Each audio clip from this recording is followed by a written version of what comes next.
तेबे दर्शक बंधु हॉलीवुड हास्य अभिनेता गुड्डू को तो आप निश्चय जानी। तेबे गुड्डू उपर एबे एक दुखर भार छिंडी पड़ी। गुड्डू एबे तांकर अति भल पाउथिबा मां को से हरई बसिचंती। तेबे दर्शक बंधु गुड्डूंकर मां गीतांजलिंकर ट्रेन एक्सीडेंट रे मृत्यु होईची।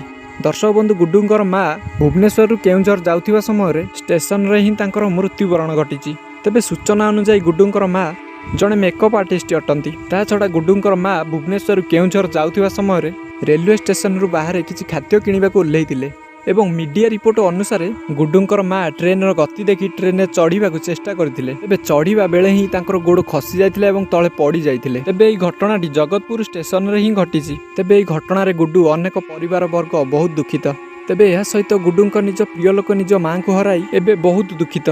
तेबे सांगे सांगे तांको मेडिकल रे भर्ती करा जाइथिले मध्य सेई पाख मेडिकल ही तांकर मृत्यु होइतिला। तेबे गुड्डूंकर अति प्रिय हेउचंती तांको मां गीतांजलि। काहेकि ना सबु काम रे ही तांको मां गीतांजलि सपोर्ट करचंती। तेबे गुड्डू एबे तांको मां को हराई पूरी भांगी पड़िचंती एवं सोशल मीडिया रे जे सबुले एक्टिव रहउतिले आज गुड्डू को इनएक्टिव देखिया को मिलुची सोशल मीडिया रे। तेबे गुड्डू पूरी भांगी पड़िचंती निज प्रिय लोक निज मां को हराई। एवं गीतांजलि ओडिया इंडस्ट्री भल आर्टिस्ट थिले एवं यह सहित भल पेंटिंग करबा सह मेकअप रे भल पारंगम थिबार मध्य शुणिबाकू मिले। तेबे अनेक सेलिब्रिटी तांको पाखरे मेकअप करिबार मध्य लज्जरे आसीचंती।